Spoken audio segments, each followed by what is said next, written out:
नमस्कार, मैं हूं मनविंदर। आप सभी राष्ट्रवादियों का एमबीएन नेटवर्क में एक बार फिर से बहुत-बहुत स्वागत है। राघव चड्ढा के साथ 6 अन्य राज्यसभा सांसद की बगावत के बाद अब कठिन दौर से गुजर रही आम आदमी पार्टी पर बीजेपी ने एक बड़ी स्ट्राइक कर दी है। चंडीगढ़ में सीएम भगवंत मान के भाई बीजेपी में शामिल हो गए हैं और ऐसा लग रहा है कि अमित शाह ने बंगाल जीतने के बाद अब अपनी गाड़ी का स्टीयरिंग पंजाब की ओर घुमा दिया है। पंजाब में अगले साल विधानसभा चुनाव भी होने जा रहे हैं।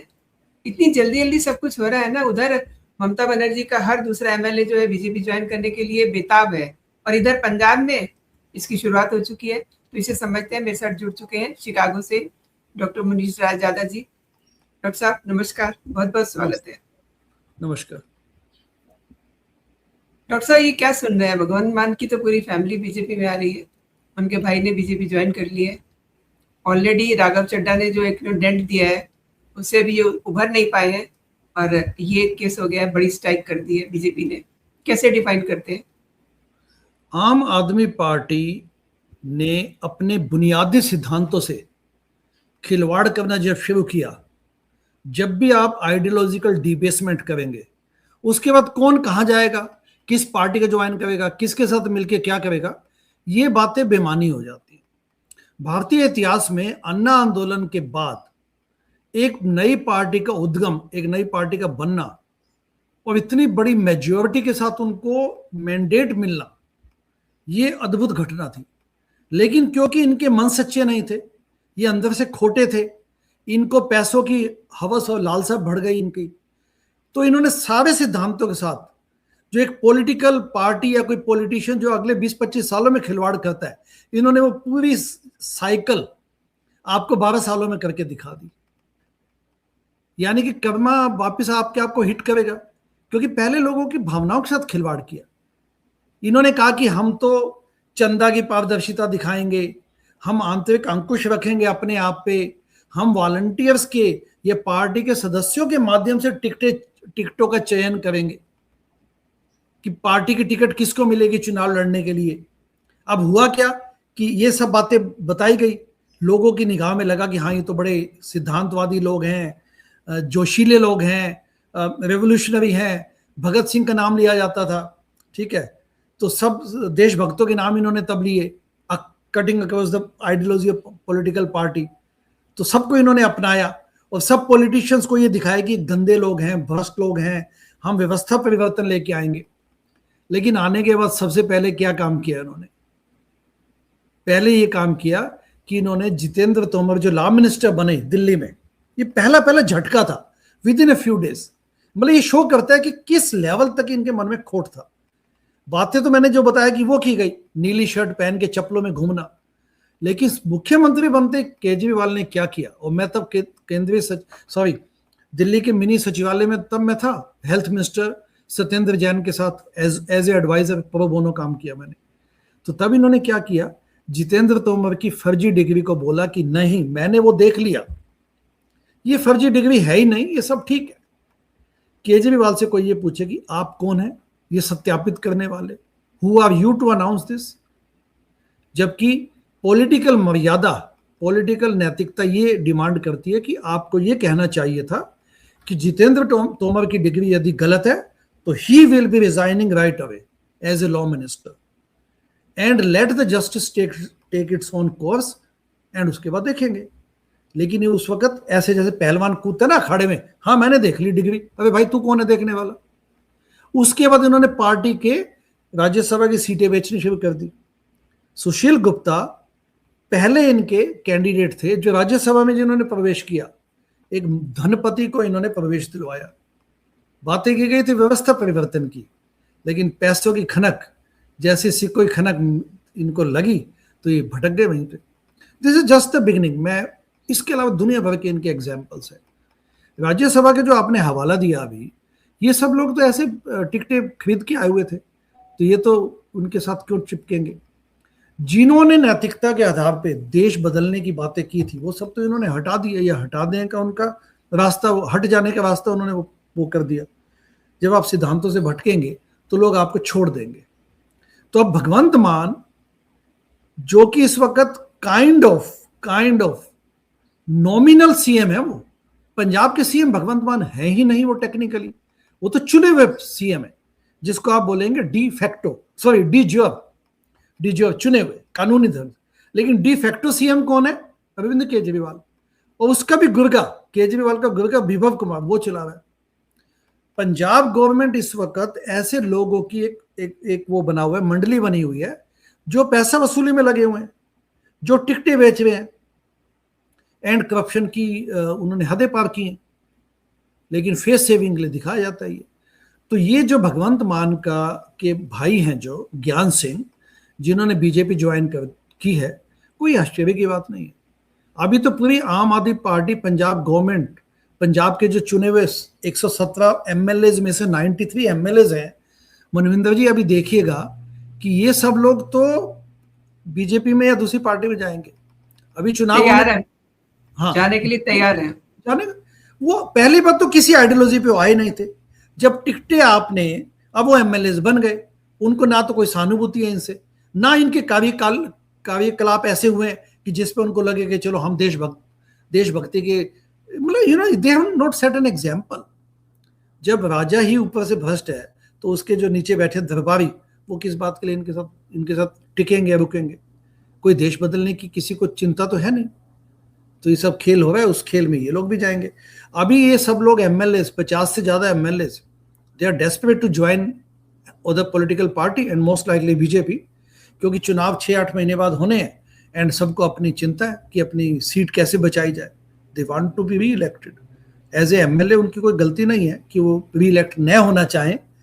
तो जब ये खाने पीने में लगे हैं, जब पंजाब गवर्नमेंट के आंखों के तले, आंखों के सामने या नाक के तले, जब डीआईजी एचएस भुल्लर के घर पे 108 करोड़ का कैश मिलता है, तो इट इज वेरी एविडेंट कि पंजाब गवर्नमेंट की ट्रांसपेरेंसी कितनी है और ईमानदारी कितनी है।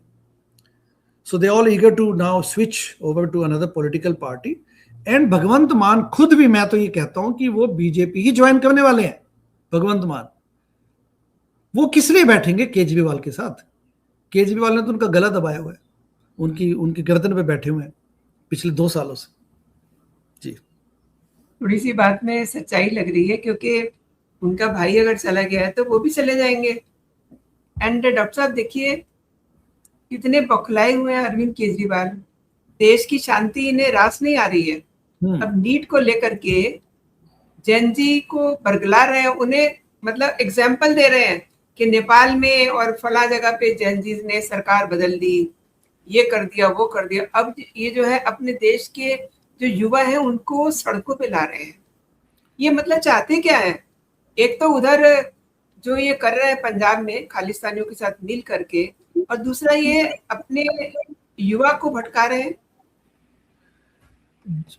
मेरे जैसे व्यक्ति के लिए जो अन्ना आंदोलन से जुड़ के अपनी एनआरआई की, मैंने अपनी मेडिकल प्रोफेशन छोड़ के शिकागो से वापस आया, मैं इंडिया में मैंने जमीनी सतह पे इस पार्टी के लिए इतना काम किया, और उसके बाद जब इन्होंने चंदा छिपाया तो हमने उसकी भरपूर खिलाफत की।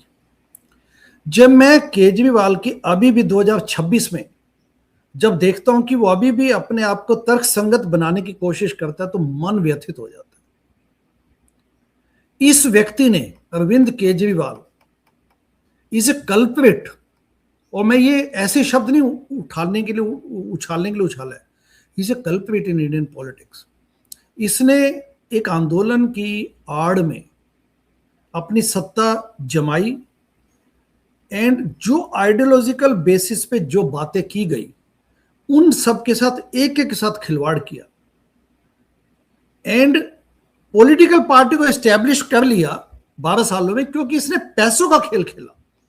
जो सत्ता से पैसा, पैसे से सत्ता को हम रिवर्स करने आए थे, उस खेल को इसने, उसी खेल को आगे चमकाया, एंड नाउ पैसों के माध्यम से इसने अपनी पॉलिटिकल पार्टी खड़ी कर ली। जो आइडियोलॉजी थी वो सब आउट ऑफ विंडो है, लोग चले गए, प्योर पैसों का खेल खेला इसने।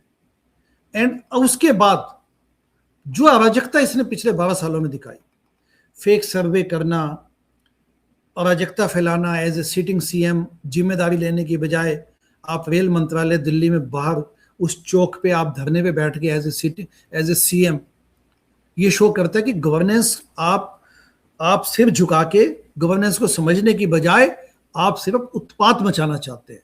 आप कुबद्दी हैं, आप जस्ट एक श्रृंखल व्यक्ति हैं जिसको कोई लेना देना नहीं है, सिर्फ अपनी रोटियां सेकनी है। एंड अभी भी 2026 में भी is doing the same. It's such an irony, it's such a shame कि भारतीय जनता के साथ कोई व्यक्ति कितना खिलवाड़ कर सकता है। एंड एक जो मन में एक प्रश्न उठता है कि बार बार कि ऐसे जो लोग बेकाबू होके तब भी लोगों की जो भावनाओं के साथ खिलवाड़ करते जाते हैं, उनका इलाज क्या किया जाना चाहिए? क्योंकि अपने यहाँ लोकतंत्र है, ये तो है नहीं कि चौक पे खड़ा करके बंदूक से उड़ा दिया जाए। मन तो करता है कई बार कि गांधी के देश में जहां पे हमें अहिंसा सिखाई गई, ऋषि मुनियों की धरती, जहां पे हमारी हमारा एक फिलोसॉफिकल आउटलुक है, भारत ने कभी अटैक नहीं किया दूसरी दुनिया पे, हिंसा की बजाय अहिंसा का पाठ पढ़ाया, शांति का, महात्मा बुद्ध की धरती है, महावीर जैन की धरती। उस देश में अभी भी ऐसे किस्म के लोग ये सरवाइव करते हैं। उसके अलावा सो कार्ड फल फूल रहे हैं क्योंकि पैसों का खेल ये खेल पाते हैं। हाउ इट इज पॉसिबल, ये समझ नहीं आता। बेसिकली जड़ों पे जाना पड़ेगा कि अल्टीमेटली ऐसे पॉलिटिकल रिफॉर्म्स क्यों नहीं हो पाते कि लोग दगा करते जाएं जनता के साथ, पॉलिटिकल पार्टी या ये पॉलिटिकल लीडर्स, एंड तब भी हम लोग असहाय होके वो सब सहते जाएं एंड ये सुर्खियां बटोरते जाएं। जबकि सुर्खियां बटोरनी चाहिए उनको जो रिफॉर्मिस्ट हो, जो एक्टिविस्ट हो, जो भ्रष्टाचार के खिलाफ बोलते हो, जो हॉर्स ट्रेडिंग के खिलाफ बोलते हो। बिका हुआ मीडिया, आज पॉलिटिकल पार्टियां के नाम पे वो लोग ट्वीट किए जा रहे हैं, बताइए। So called main stream media के चैनल के लोग, उनके लिए बीन बजाए जा रहे हैं। तो वास्तव में एक जन आंदोलन की आवश्यकता है, रादर देन इस प्रकार की ये उल्टे सीधे बयान जो ये जेन ज़ी को दिए जा रहा है नेपाल में। इसको माफी मांगनी चाहिए बल्कि केजरीवाल को कि हाँ, मैंने चंदा चुराया, मैंने गलती की, मैंने कहा था। केजरीवाल को बोलना चाहिए कि एक एक पैसे का हिसाब किताब दिखाएंगे, लेकिन मैंने लोगों के साथ खिलवाड़ किया। रादर देन वो ये सब बातें छुपा के अभी भी अपने आप को एक नायक के रूप में प्रस्तुति करना, इससे बड़ी शेमफुल बात नहीं हो सकती। But bigger question is how do we get rid of this people जो लोगों से झूठ बोलते हैं एंड स्टिल दे थिंक कि वो ही मसीहा है एंड बाकी लोग बेवकूफ हैं। एंड डॉक्टर साहब, आपको नहीं लगता कि ये जो इनका बयान है, ये जो जैन जी को बरगलाने पे उतरे हुए हैं, इनको कहीं से जो है प्रोटीन अप किया जा रहा है? क्या आप ऐसा कहिए? क्योंकि ये प्रयास तो राहुल गांधी भी कर चुके हैं। हाँ, कि सड़क पे आइए, हम संसद में आपकी बात उठाएंगे। The same thing he is doing. Well, Kejriwal की बात करें तो केजरीवाल तो एस्टेब्लिश्ड, ही अंडरस्टूड है कि he is being popped up by the western media, western countries. CIA का आपके जो दूसरे जो, देखिए इनको जो मैगसेसे से अवार्ड मिला था, उससे समझ आ जाता है कि इनकी तारें तब से जुड़ी हुई हैं। जॉर्ज सोरोस का फोर्ड फाउंडेशन को सपोर्ट करना, मैगसेसे अवार्ड को सपोर्ट करना, एंड CIA का इन्होंने खूब सपोर्ट किया। तभी तो he went keep like literally ये like he came a kind of anarchist कि मैं जो भी बोलूं, मुझे जो करना कर रहा हूं, क्योंकि इसको शय थी उस चीज की। एंड अभी भी he is playing the same tune which is very unfortunate, क्योंकि अब तो इसकी जो ही हैज बीन एक्सपोज्ड। इनकी ना तो इनकी मोरालिटी है, ना इन्होंने सिद्धांतों के लिए बात की थी, जिन सिद्धांतों के लिए बात की थी उस पर टिके रहे। अब तो प्रूवन फ्रॉडस्टर है, he is a proven fraudster. Even जो दिल्ली की जेलों में जो बंद हैं लोग, तिहाड़ जेल में, उन्होंने भी इन पे आरोप लगाए कि कोई साउथ इंडियन चंद्रशेखर या कोई व्यक्ति है जो जिसने किसी बॉलीवुड जी नायिका को भी धोखा दिया था, केशव समथिंग नाम है। He is also blaming him कि मैंने सत्येंद्र जैन के माध्यम से इनको इतना पैसा दिया। इस किस्म के इनकी हरकतें। तो now he is a proven fraudster. Kejriwal is A proven fraudster and criminal and corrupt. But अभी भी इनकी ऑडेसिटी देखिए कि आज ये लोगों को बोल रहे हैं कि जेन ज़ी को कि आप नेपाल वाली हालत देश में पैदा कीजिए, सड़कों पे आइए। अरे सड़कों पे कैसे आए, सड़कों पे क्यों आए, एंड उसके नायक कौन बनेंगे? इस किस्म के फ्रॉडस्टर बनेंगे केजरीवाल जैसे, जिसने लोगों के साथ एंड इनका तो प्रूवन ट्रैक रिकॉर्ड है। एनीवन कैन प्रूव कि चंदे की पारदर्शिता के साथ खिलवाड़ किया। जिन सिद्धांतों पे आम आदमी पार्टी बनाई गई थी, मैं उससे भी पीछे जाता हूं। जब ये आंदोलन चला तो आंदोलन में ये भी लोगों ने कहा कि भाई आप इस्टेब्लिश्ड जो पॉलिटिकल पार्टी है उनके माध्यम से आप रिफॉर्म्स लेके आइए, क्योंकि रिफॉर्म्स तो पार्लियामेंट में आएंगे ना, जन लोकपाल बिल पार्लियामेंट में जाके बनेगा, तो आप यू वर्क विद देम। तो इन्होंने कहा नहीं नहीं, हम किसी के साथ काम नहीं करेंगे, ये पॉलिटिकल पार्टी किसी भी लायक नहीं है, we need to start afresh. तो इन्होंने एक नई पॉलिटिकल पार्टी बनाई, उनके सिद्धांत दिए इन्होंने, जनता ने सपोर्ट किया। अब सिद्धांतों के साथ खिलवाड़ किसने किया? ही हिमसेल्फ डिड इट, क्योंकि पैसों की चमक दिखने लग गई थी। संजय सिंह जैसे लोग भर लिए इसने, संजय सिंह, आशीष तलवार, मनीष सिसोदिया, जो बेताब थे कि लोगों को बेवकूफ बनाने के बाद पैसा कूटा जाए। They have been doing all this since last 14 years। तो इनके पास क्या नैतिकता बची? द आयरनी इज कि एक आंदोलन का हत्यारा आज लोगों को कहता है कि आप जन आंदोलन कीजिए, जबकि अन्ना जी खुद बोल चुके हैं कि कैसे अन्ना जी के साथ खिलवाड़ किया गया, उनकी शराफत को और उनके जो एक मोरल प्रोफाइल था उसका यूज किया गया, यानी कि मिस यूज किया गया। ये बातें आप पार्टी के अंदर के लोगों से समझ सकते हैं, मैं अकेला नहीं बोल रहा। मयंक गांधी जो शुरू से जुड़े हुए थे, शाजिया इल्मी जो शुरू से जुड़ी हुई थी, you go and ask them, I am not the only person talking about those ideological debasing. Justice Santosh Hegde, Prashant Bhushan के पिता शांति भूषण जो कि फंडर थे पार्टी के शुरू में, उन्होंने ये बातें बोली है, स्वयं अन्ना जी ने बोली है। और इन सबको इकट्ठे देखना हो तो ट्रांसपेरेंसी पारदर्शिता वेब सीरीज जो 2019 में बनाई गई थी, ट्रांसपेरेंसी पारदर्शिता यूट्यूब पे अवेलेबल है। मैंने इन सब लोगों से जा के बातें की, किरण बेदी जी से बात की, उस वक्त वो लेफ्टिनेंट गवर्नर थी पौंडीचेरी में। तो इतने नाम जो मैंने बताए, Prashant Bhushan, Justice Santosh Hegde, Shazia Ilmi, Mayank Gandhi, Kiran Bedi ji and so many others जो प्रोमिनेंट फेस थे, plus in addition to this hardcore volunteers, उन लोगों ने जो सपोर्ट किया था अपने कैरियर छोड़ के।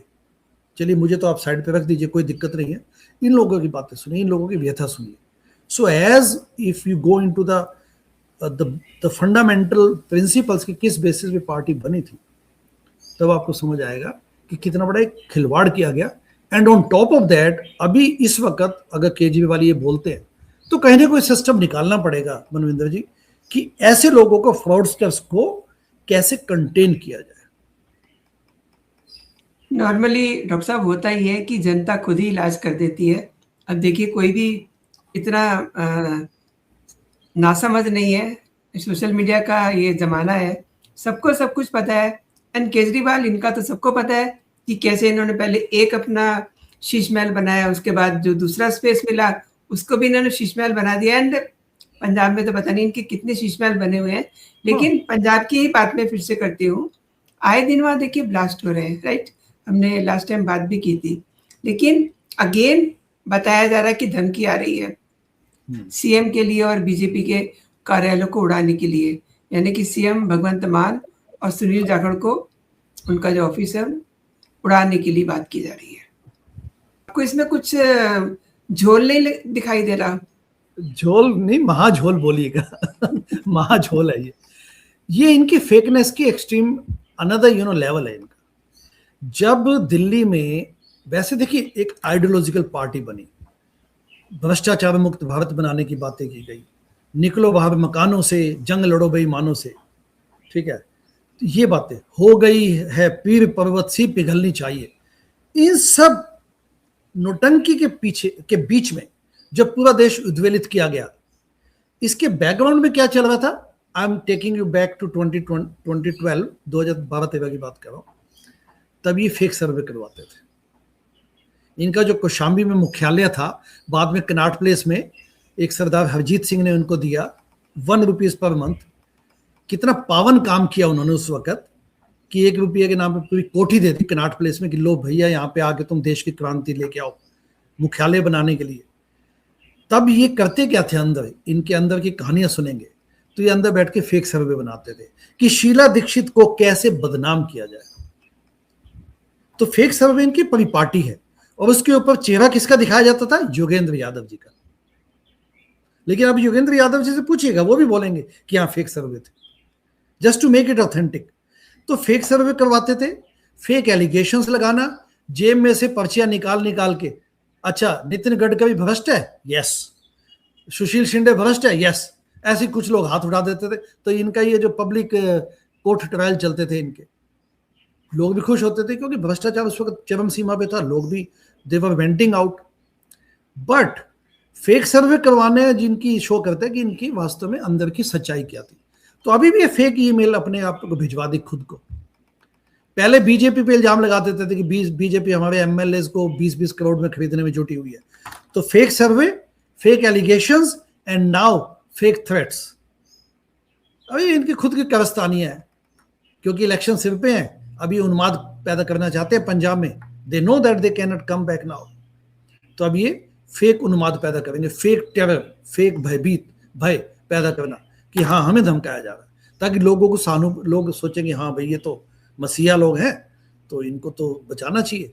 ये सब अभी तो देखिए खालिस्तानी एंगल को भी खूब उठाएंगे लोग, खालिस्तानी एंगल खूब उठाएंगे। वारिस पंजाब दे के जो पड़ा है वहां पे जो टेररिस्ट डिब्रूगढ़ जेल में, तो उनको ही बचाने में लगे हुए। कहते हैं सीआई जो वो एनएसए हटाओ इनके ऊपर, बताइए। और देखिए ये जो सारे तमाशे कर रहे हैं, तो तू डाल में पात, अब जैसे इन्होंने 2 दिन पहले ही अपना फ्लो टेस्ट पास किया है, उसमें भी मुझे लग रहा है बहुत बड़ा लोचा है। जो सीएम दारू पी के सभा पटल पे आए या विधानसभा के पटल पे आए, उसके बाद मुझे लगता है ये सब बातें बेमानी है, ठीक है ना। क्योंकि politics is a matter of perception. ये समय लोगों को लगता है कि पॉलिटिक्स बहुत ज्यादा पोल्यूट हो गई है, एंड मैकियावेलियन पॉलिटिक्स, कैसे भी शाम दाम दंड भेद से कुछ किया जाए। But ultimately politics still remains A very Payas field, profession, जिसमें आप जनता की सेवा कर सकते हैं। लेट अस नॉट फॉरगेट, देश को आज़ादी मिले सिर्फ 80 साल ही हुए हैं अभी से, और देश के जो उन मतवालों ने, शहीद भगत सिंह तो चलिए बहुत ही मतलब एक्सट्रीम केस था कि उन्होंने 22 साल में अपनी जान दे दी, बट देश की आज़ादी के लिए जो लोग लड़े वो सब देशभक्त लोग थे। उन्होंने देश की आज़ादी इसलिए नहीं लेके आए थे कि अगले 50-70 सालों में, 80 सालों में ऐसे भेड़िए पॉलिटिकल भेड़िए आके सत्ता पे कब्जा जमा लें। They did not fight for those kind of. उनको लगा था कि देश बदलेगा और अपने लोग आके देश को तरक्की पे लेके जाएंगे, उन्नति पे लेके जाएंगे, क्योंकि ब्रिटिशर्स तो हमें लूटने के लिए आए हैं, which was true to some extent. तो अब ये सरदार पटेल से लेके जो भी पॉलिटिशियंस हैं, लाल बहादुर शास्त्री, गांधी जी, वीर सावरकर से ले लीजिए, आइडियोलॉजिकली डिफरेंट हो सकते हैं, बट उन सबका एम यही था। ये सुभाष चंद्र बोस, शहीद भगत सिंह, इन्होंने इसलिए, और ये तो कुछ प्रोमिनेंट नेम है, दुनिया भर के ऐसे लोग हैं जो जिनको नाम भी नहीं जिनका लिया जाता आज, जिनको पता भी था कि हमें कोई नहीं पहचानेगा, but they were committed about country's freedom. तो इन लोगों ने ये आज़ादी दिलवाई थी। अब ये लोग देखिए इस किस्म के झांसे वाली राजनीति, झांसा तो बहुत माइल्ड टर्म है इनके लिए, ये पाखंड और ये झूठ की राजनीति, इन्होंने राजनीति का मतलब बदल दिया। But ultimately politics is a very pious religion और गेम और प्रोफेशन, एंड इसी में आके वास्तव में किया जाना चाहिए। But they have hurt all the sentiments of people. लेकिन एक बार फिर से मैं आपको पंजाब लेके चलना चाहती हूँ कि वहाँ पर अब आगे आप तस्वीर क्या देख पा रहे हैं, क्योंकि जो वहाँ होने जा रहा है वो सबको मालूम है। तस्वीर तो स्पष्ट है, 2027 में इलेक्शन होने हैं फरवरी में, यानी कि लगभग आज से 6-8 महीने बाद। उससे पहले ही तख्ता पलट जाएगा। भगवंत मान, जो पैगवंत मान के नाम से जाने जाते हैं पॉपुलरली पंजाबी लोगों में, तो इनकी सत्ता छीनेगी, या तो इन पे कू होगा यहाँ पे, ठीक है, एमएलए एक लीडर चुनेंगे और कोई उनमें से कोई नया निकलेगा, एक नायक, सो कॉल्ड नायक, या भगवंत मान खुद अपनी दूसरी पार्टी में शामिल होकर अपनी सत्ता बचाने की कोशिश करेंगे। तो this is very likely. And यदि ये नहीं होता तो ये लोग उन्माद क्रिएट करेंगे। भ्रष्टाचार इन्होंने खूब किया है, खालिस्तानी एंगल लेके आएंगे लोग, समर्थन जुटाने के लिए ये लोग किसी भी हद तक जा सकते हैं, क्योंकि मनीष सिसोदिया ने कहा ही था कुछ महीने पहले कि शाम दाम दंड, पंजाब तो हम छोड़ेंगे नहीं। जन लोकपाल बिल लाने वाले लोग अब ये भाषा बोलने लग चुके हैं। तो अल्टीमेटली 2027 में जो इलेक्शन होंगे they will be ousted very easily, without any doubt, क्योंकि इन्होंने जो भ्रष्टाचार किया है वो बड़े प्रचंड लेवल पे है। इनके पुलिस ऑफिसर्स, इनके संतरी से लेकर मंत्री तक भ्रष्टाचार में डूबे हुए हैं, एंड मंत्री 10 मंत्रियों से ज्यादा तो हट चुके हैं, इनके रिप्लेस किए जा चुके हैं पिछले 4.5 सालों में। डॉक्टर साहब, आपने बहुत महत्वपूर्ण जानकारी दी है मेरे दर्शकों को। आपने मेरे लिए समय निकाला, मेरे दर्शकों के लिए समय निकाला। बहुत बहुत धन्यवाद आपका। जय हिंद, जय भारत। जय हिंद।